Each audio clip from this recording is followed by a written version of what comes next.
heard Determinate by Lemonade Mouth. This is IOTA, the one and only radio station for Iota Springs, Illinois, where just an iota of love makes all the difference. You're family when you're here. Thanks for listening.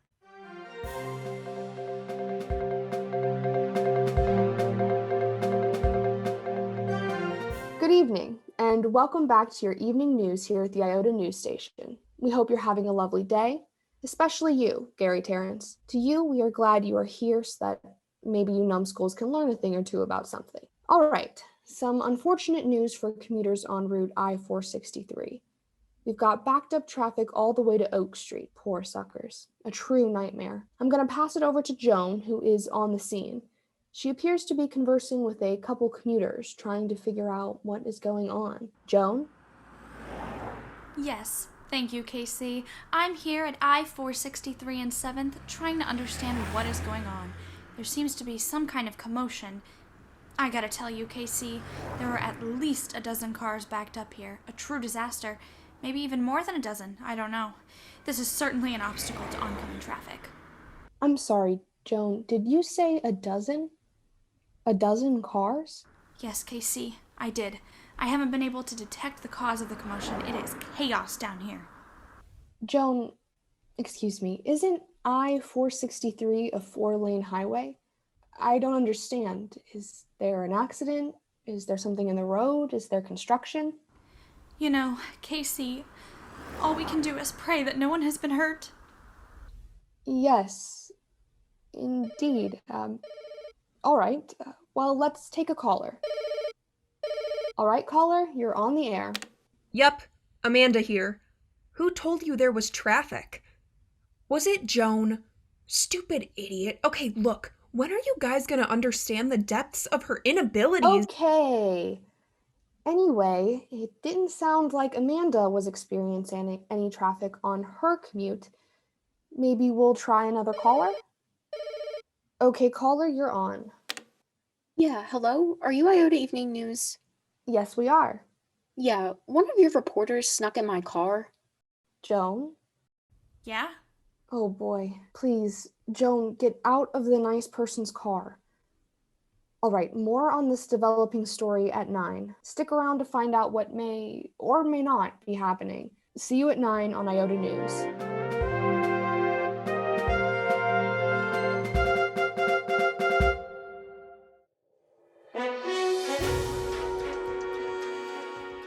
It's the top of the hour, and time for our community bulletin. If you have any announcements you want on the bulletin, please email bulletin@iotaradio.com. Locals only. We will not promote tanning bed salons from Cherry Creek County. So knock it off, John's Bronze Salon. Mr. Rogers owns a perfectly good tanning bed here. And yes, he's still alive. We are holding our annual Sleepless in Iota dance contest from Friday to Sunday. Dance till you drop like a fly. Winner receives a $200 cash prize. All participants must be at least 18 and have medical insurance. Marty S. reports that his pet squirrel, Marty Jr., is missing. He is brown with an extra bushy tail. If anyone sees his whereabouts, do not engage and immediately call his number at 566-562-5622.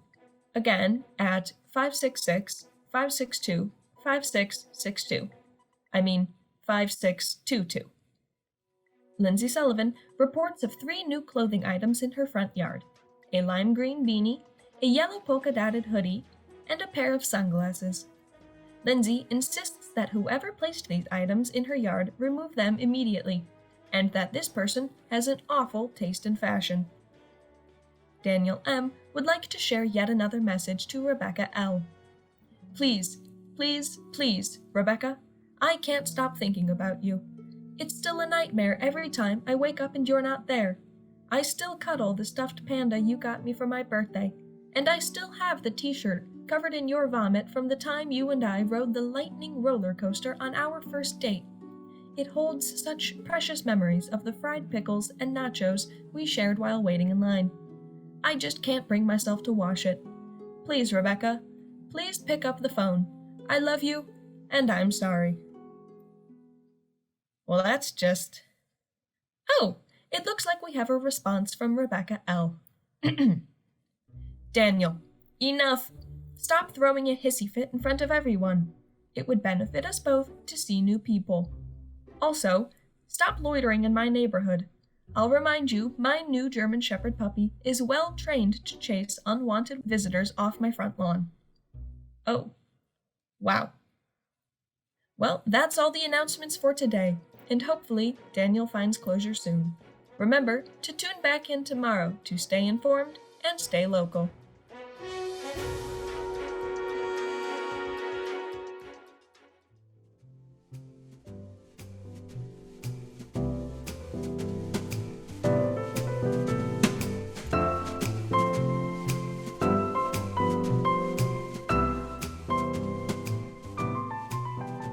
Good afternoon, Iota Springs. Today is Thursday, February 21st, 2019. The time is 2:03 p.m. and it is an absolutely gorgeous day today. The sun is shining, the birds are chirping, and I signed a new bill on paper recycling that is just terrific. I'm very happy to see sun this week, listeners. If you can't tell with all that happened with the tornado last week. Welcome to Gary's Greatest Community Problems, where we review county complaints and issues with me, Gary Terrence, County Executive. I'm here to hear your needs. Today we'll be reviewing the aftermath and updates from the tornado, the emergency PTA meeting last Monday, and another review of a student's work, a lovely nonfiction guide to all the animals that can be found in the Iota Springs Aquarium. As many, if not all of you know, last week our fair town was almost torn apart by a tornado. Damage was mainly localized to Main Street, but the Johnson family farm's grain silo was torn apart, crushing the famous chicken Isabella in the process. Susie Adkins, Isabella's owner, has planned a small memorial for her this weekend, Saturday the 23rd at 1 p.m. They will walk from the silo to Isabella's favorite spot in our town, the White Castle's back porch, in remembrance. It is encouraged to bring significant items for a small shrine. The family is accepting casserole at this time, except from Sherrod Applefields. They heard about your products at the last bake sale and assure you they are stuffed. You may roll past their door. Furthermore, both the White Castle and new yoga studio are suffering damages to their front windows. If anyone should want to donate, there is a drop box right outside White Castle, directly across the street from the radio studio. The Johnson family is not accepting charity at this time. Folks, Jason Johnson may want people to believe he can survive on love and his corn sales from this year, but I know for a fact from the subsidies I signed, he made more off of his corny jokes than his actual crops this year. They are baroque. I don't even think they can afford the extra O in the word poor broke. You know where the farm is. Bring an extra casserole to Isabella's tribute for them. Next on today's schedule, the PTA met on Monday to discuss how the school should handle sexual education now that 2 male students are dating. Karen, PTA fundraising manager, had a lot to say on the topic and to summarize, does not think we should expose our children to alternative lifestyles.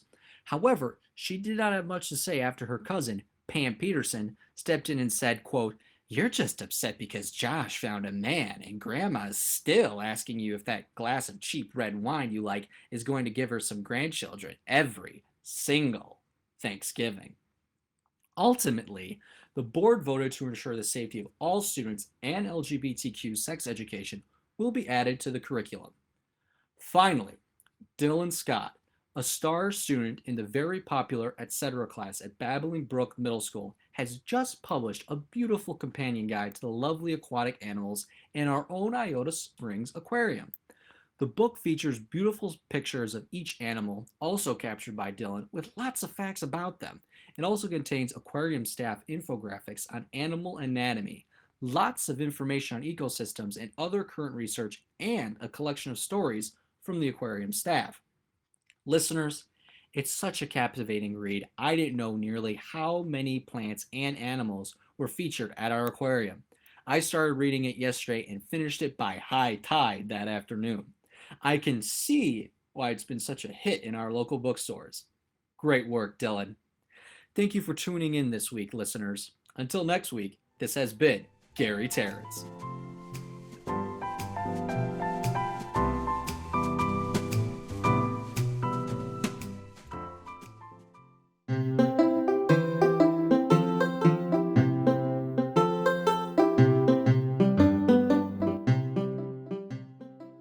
Hello, everyone. I'm Marcy Jenkins, and today I'm here to interview Opal Henry, the creator of Find the White Palace, a board game centered around Iota Springs and its happenings. Opal, how are you doing today? Oh, I'm doing great, Marcy. Thanks for asking. Well, that's great. Now, why don't you tell us a little bit about this game you've created? What are the rules? Find the White Palace is a fun board game that anyone in the family can play. Even the one-year-olds can take part. It's marketed towards the people of Iota Springs because they are the ones who will have the most fun playing it. You begin in the middle of the board, and each player has their own chip and path to take to get to the White Palace, meant to replicate our very own White Castle. And are there any obstacles that could get in the way of the players? Of course there are. If you roll a 3 or a 5 on the dice, instead of moving ahead, you'll need to draw a menu card, which then tells you how many spaces to move forward or backwards. If you draw the original sliders card, you move ahead 7 spaces. But if you get the fish sliders card, you have to go all the way back home and start over. Wow, that sounds like me when I get the fish sliders at White Castle. Are there any other fun parts of the game? Once you finish the game, the first one who wins can bring the winning picture to the White Castle and get a free side fry. How did you manage to get that deal? Well, I had to pull some strings with Mr. Flipperman. He wasn't very keen on giving people free fries, but I promised to pay for any people that weren't being honest. This board game is going to be such a big hit, once people start buying it, I'll be able to buy everyone sliders. I'm sure you will, Opal. This sounds like such a fun game to play. Anything else you want to add? I gave early access to Gary, the county executive, and he gave me a raving review that said, and I quote, "This game couldn't be any more ordinary, just like Iota Springs. Perfect." Wow, so you got a great endorsement from Gary. That tells you a lot. It'll be perfect for the citizens of Iota Springs. Thank you, Opal. This revolutionary board game, Find the White Palace, can be purchased at the gas station on 3rd. If you say, "I need to find the palace" to Mr. Flipperman at the White Castle, you can buy it there too. Until next time, I'm Maurice Jenkins. See you later.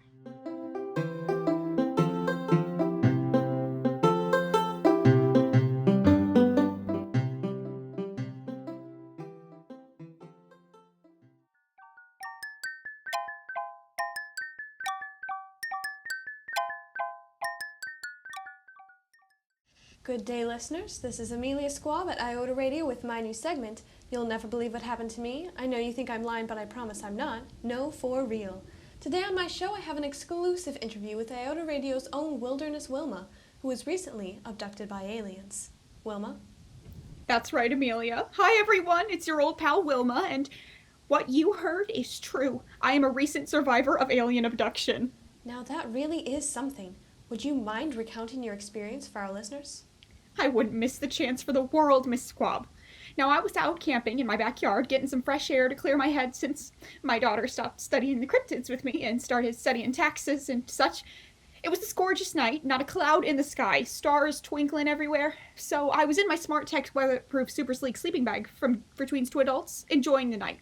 Now, you can get yourself one of them sleeping bags at my husband's sporting goods store that I now also work at following my retirement from my own radio show. That's Dirk's Sporting Goods at 19 Cranberry Street. We'll get you a nice deal if you mention hearing me on the show today. All right, Wilma, that's all good and fine, but why don't you tell us a little more about the aliens? Of course. So I was laying outside, reflecting and all, when suddenly an enormous light flashed from the sky and everything was all white. A big door opened in front of me, seemingly out of nowhere, but I wouldn't have been able to see it if I weren't wearing my combination sunglasses/night goggles, which I got from my new job at Dirk's Sporting Goods at 19 Cranberry Street. So standing in the doorway was this blue guy who was wiggling around like a worm, but on 2 feet, and he started shouting at me, just howling, and it sounded like one of them banshees that the Irish folk are always worrying about, myself included. Luckily, I had my earplugs that I had just gotten from... Dirks on Cranberry? Yes, ma'am, Dirks on Cranberry! How'd you guess? Just lucky, I suppose.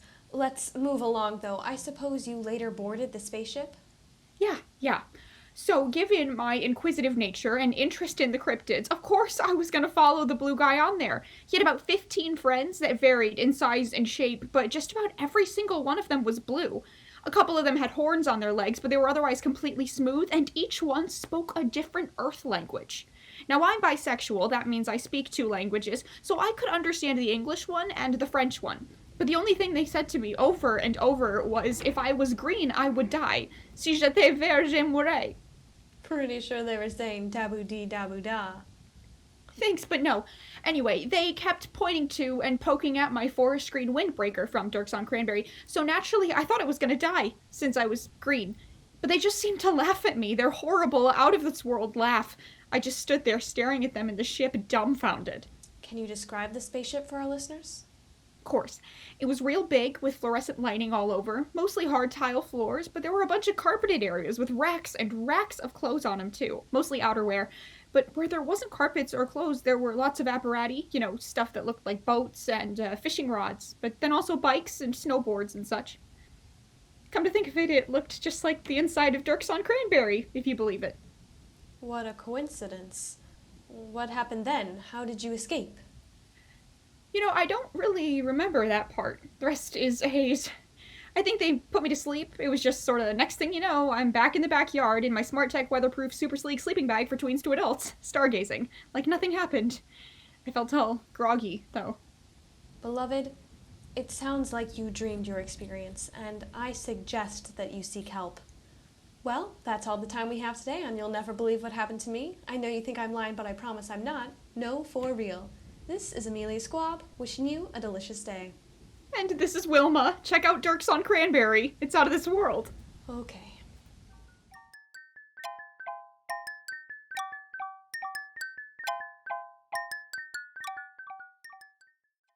Thanks for listening to IOTA. Tune in next time for next week's Town Bulletin, a table read of the elusive Zany Zora's new one-woman stage show titled Thus Spoke Zora Thrusta, and an interview with a robot that uses artificial intelligence to guess your deepest, darkest secrets. Now, back to our regularly scheduled musical programming with I'm Blue by Eiffel 65.